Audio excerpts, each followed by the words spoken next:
Asthma কি বংশগত রোগ কিনা, এবং সেই ক্ষেত্রে কারো ফ্যামিলিতে অ্যাজমা থাকলে তারা কি করতে পারেন সেটা প্রিভেন্ট করার জন্য? অ্যাজমা, প্রথম কথাটাই বলি, অ্যাজমা বংশগত রোগ এরকমটা যেরকম খুব জোর দিয়ে বলা যায় না, এবং এতে বংশের প্রভাব নেই এটাও বলা যায় না। এগুলো বিভিন্ন রকমের পরীক্ষা নিরীক্ষার পর দেখা গেছে যে এটা হচ্ছে মাল্টিফ্যাক্টোরিয়াল, মানে জেনেটিক কিছু প্রিডিসপোজিশন থাকে, জেনেটিক প্রিডিসপোজিশনের সাথে সাথে এনভায়রনমেন্টাল ট্রিগার থাকে।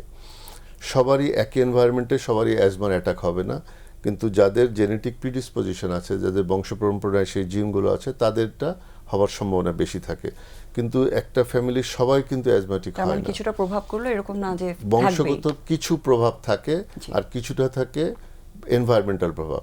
এখানে দেখা গেছে যারা একদম শহুরে, মানে ইউরোপিয়ান শহরে খুব ভালো প্রোটেক্টেড এনভায়রনমেন্টে বড় হয়, তাদের কিন্তু অ্যাজমার প্রকোপ বেশি হয়। যারা ফার্ম হাউসে বড় হয়, শিশুকাল কাটে, তাদের অ্যাজমার প্রকোপটা কম হয়, কারণ ছোটোবেলার থেকে তাদের যে অ্যালার্জেনগুলো তারা এক্সপোজ হয়, এক্সপোজারের কারণে তাদের রেজিস্ট্যান্স ডেভেলপ করে যায়।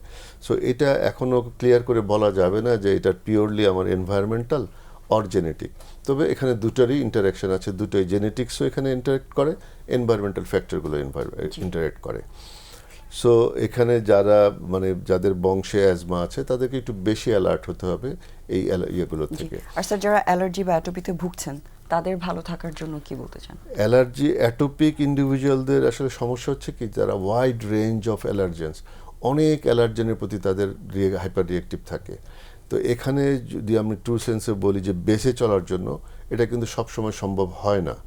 তবে যদি দেখা যায় কারো কারো যে অমুক খাবারের সাথে কিংবা অমুক এনভায়রনমেন্টের সাথে তার ট্রিগার করে, মানে তাহলে নির্দিষ্ট কিছু যদি কেউ বুঝতে নির্দিষ্ট পারেন। কিছু যদি আইডেন্টিফাই করা যায়, তাহলে ওটা থেকে একটু বেঁচে থাকা যায়।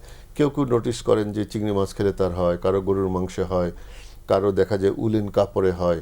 সো যারা মানে আইডেন্টিফাই করতে পারে তাদের জন্য এটা সম্ভব, কিন্তু যারা এটোপিক অ্যাকচুয়ালি আসলে তাদের পক্ষে এটা আইডেন্টিফাই করাটা যায় না।